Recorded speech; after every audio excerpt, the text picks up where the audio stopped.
경동맥 협착으로 진단이 된 사례의 진단 분쟁건입니다. 여기 진단서를 보면은 여기 경동맥 협착 이렇게 돼 있고 여기에는 I67.9 이런 코드가 기재가 되어 있습니다. 여기에 보면 좌측 무증상 경동맥 협착으로 신경과 진료를 시행하였다 이렇게 해서 진단서가 나오게 되었는데, 이분 같은 경우에는 처음에 이제 이렇게 검진에서 우연히 이렇게 발견이 됐고 뭐 고혈압이나 당뇨, 고지혈 이런 것들은 없었고요. 그리고 MRI랑 MRA를 했는데 경동맥 쪽에서 이런 협착이 나오게 됩니다. 그런데 우리가 이제 보험에서는 경동맥 협착으로 이 진단비나 이런 것들이 포함될 수 있는 게 뇌혈관 질환, 그 다음에 뇌졸중 이렇게 돼 있는데 I60에서 뇌졸중은 I60에서 66까지고 64는 제외됩니다. 그리고 뇌혈관 질환은 I60에서 69까지입니다. 근데 이분이 가입한 거는 뇌졸중이라서 I66까지만 보상 대상인데 그 진단서를 살펴보면은 I67로 돼 있어서 이제 보상 대상이 아닌 거죠. 그리고 경동맥 쪽 협착이 이 보험사는 요거를 판단할 때 이미 그 자기들의 그 기준으로 이렇게 막 판단을 하게 되는데, 여기 보면은 이제 MRI도 뭔가 증폭돼서 나오기 때문에 어떠한 뭐 예를 들어서 좀 심한 협착이나 중등도 협착이 나와도 실제 뭐 더 정확한 정밀 검사를 하거나 그러면은 그 기준이 떨어진다 뭐 이렇게 얘기를 하기도 하고, 그 다음에 뭐 이거를 그 판단하는 여러 가지 이제 의학적인 기준들이 있는데 그런 내용을 토대로 해서 이거를 경동맥 협착이 경미하니까 그 해당 진단을 내릴 수가 없다, 뭐 50% 이상 협착이 돼야 된다, 뭐 이런 식으로 주장을 하게 되죠. 그래서 이 사례도 그런 주장이 있었습니다. 그리고 이게 이제 좀 최근에 발생한 건이 아니라 예전에 이제 한번 발생했던 건이라서 이게 시간이 좀 많이 지났었는데, 소멸시효 문제도 이게 같이 있었습니다. 그래서 이 3년이 지나면은 이 소멸시효 완성으로 해서 청구권에 대해서 이 보상 책임이 없어지는데, 그것에 대해서도 이 3년이 넘어서 이 보상 청구가 이루어졌다, 뭐 이런 식으로 진행이 된 겁니다. 그래서 총 3가지 이유는 진단서상 보상 대상이 아니다, 그 다음에 경미한 협착이다, 소멸시효가 완성됐다, 이렇게 3가지 이유였는데, 저희가 이 추가 서류나 이런 것들을 이제 확보를 해가지고 봤을 때는 충분히 보상 대상으로 있다고 판단을 했습니다. 그래서 우선은 이 진단서는 이게 뭐 되게 중요한 거는 아니지만 그래도 보상 대상이 아닌 걸로 돼 있으면은 이게 보험회사한테는 면책 증거, 그러니까 진단을 불인정할 수 있는 증거로 쓰이게 됩니다. 그래서 이 부분에 대한 수정이 되었고, 보면은 이 경동맥 협착으로 병명이 좀 바뀌었고, 그 다음에 여기에도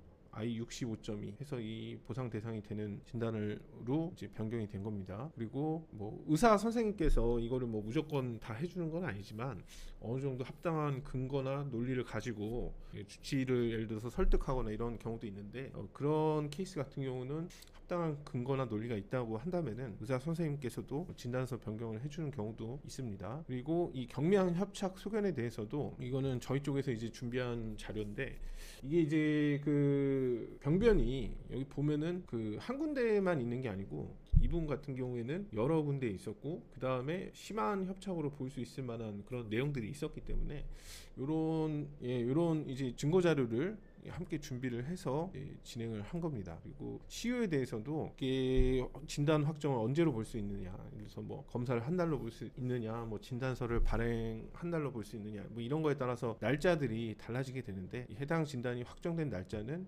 시효 완성에 대해서 부당하다 이런 취지로 해서 그 부분도 이제 보완을 해서 진행을 했습니다. 이런 것들을 준비해서 진행하는 시간 자체가 물리적으로 굉장히 좀 오래 걸리기도 하고, 또 최초 들어갔던 서류가 보상 대상이 아니었는데 이런 것들이 변경돼서 들어오면은 보험사도 당연히 의구심을 갖게 되고, 그 다음에 뭐 다른 병원에 한번 자문을 해보자는 그런 어떻게 보면은 빌미를 제공하는 뭐 그런 거라서, 이런 것들은 청구 전에 완벽하게 들어가는 것들이 가장 중요합니다. 이게 뭔가를 일을 벌려놓고 안 좋은 쪽으로 벌려놓고 그거를 수습하는 거는 사실 쉽지가 않습니다. 그리고 이 케이스 같은 경우도 좀 그런 부분이 있었지만 시간이 그래서 좀 오래 걸린 겁니다. 뭐 지금 간단하게 설명을 하니까 뭐 얼마 안 돼서 그냥 금방 처리된 것 같지만 시간이 굉장히 오래 걸렸습니다. 이런 자료 준비나 이런 것들을 하는 데 있어서도 그렇고, 보험회사가 주장하는 내용들에 대해서 그거를 반대 결과를 이끌어내야 되기 때문에 시간은 좀 걸렸지만 케이스는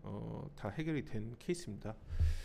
이 진단서만 보고 그냥 막 청구를 하시는 분들이 많이 계시는데, 이게 이제 법원에서도 이 경미한 협착이나 뭐 해당 진단이 부적절하다 이렇게 해서 뭐 패소한 판결들도 많이 있는 상황이기 때문에, 그리고 실무도 이런 진단서만 따져갖고 지급하는 경우는 없습니다. 뭐 경동맥 협착건에 관해서 분쟁 사례들을 한번 뭐 살펴보면은 회사마다 이제 주장하는 이유도 다르고, 각각 청구권에 따라서도 병명 같은데 사람마다 검사 결과도 다 다르고, 병력이 있는지, 그 다음에 나타난 증상이라든지 후유증 이런 것들은 큰 차이가 있기 때문에 주장하는 경우도 많이 있습니다. 그래서 그 약관에서 병력 신경학적 증상과 함께 진단돼야 된다는 내용, 그 다음에 뭐 법원 판례에서 다뤄졌던 뭐 후유증이나 신경적 결손 뭐 이런 것들이 없다고 주장한 사례도 있었고, 그다음에 뭐 다른 의사가 봤을 때는 이런 진단이 나오지 않는다 이런 식으로 해서 의료자문을 진행을 해가지고 진단서랑 뭐 병명이랑 뭐 질병 코드 뭐 이런 것들을 아예 변경하는,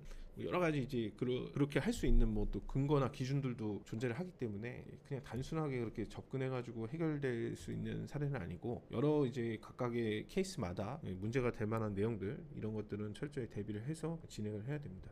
그리고 합당한 근거나 뭐 자료, 기록 이런 것들이 준비된 상태에서 완벽하게 이제 시작을 하는 것과, 다 이제 보험사한테 맡겨놓고 뭐 나중에 안 된 다음에 뒷수습을 하는 거는 당연히 이제 똑같은 그 분쟁건이라 하더라도 결과는 다르게 나오게 됩니다. 그리고 사실 이제 뭐 보험사도 이 가입자들이 안 된다고 했을 때 뭐 이의 제기를 하거나 뭐 저희 같은 손해배상공사 선임을 하는 거를 모르는 게 아니죠. 그러니까 당연히 그것에 맞는 대비를 저희가 같이 있을 때보다 가입자하고 할 때가 더 수월하고 쉽기 때문에 그런 것들 다 준비된 상태에서 안 된다고 합니다. 그리고 처음부터 뭐 안 된다고 하면은 뭐 절차에 이제 동의를 안 하는 가입자들도 많이 있기 때문에 그냥 처음부터 무조건 안 된다고 하는 게 아니라, 이런 것들을 이제 서서히 준비를 해서 이제 증거 마련을 한 다음에 안 된다 이런 식으로 하는 거기 때문에 가입자분들이 그런 것들을 인지하고 뭐 대응하기도 굉장히 어렵게 되어 있는 게 현실입니다. 그래서 청구권에 관해서 그 서류들은 항상 이제 먼저 검토를 해봐야 되고, 이런 것들을 넣었을 때 나한테 이게 유리할 건지 이런 것들에 대한 판단이나 검토 이런 것들은 먼저 시행이 된 다음에 청구를 진행하시는 게 좋겠습니다. 감사합니다.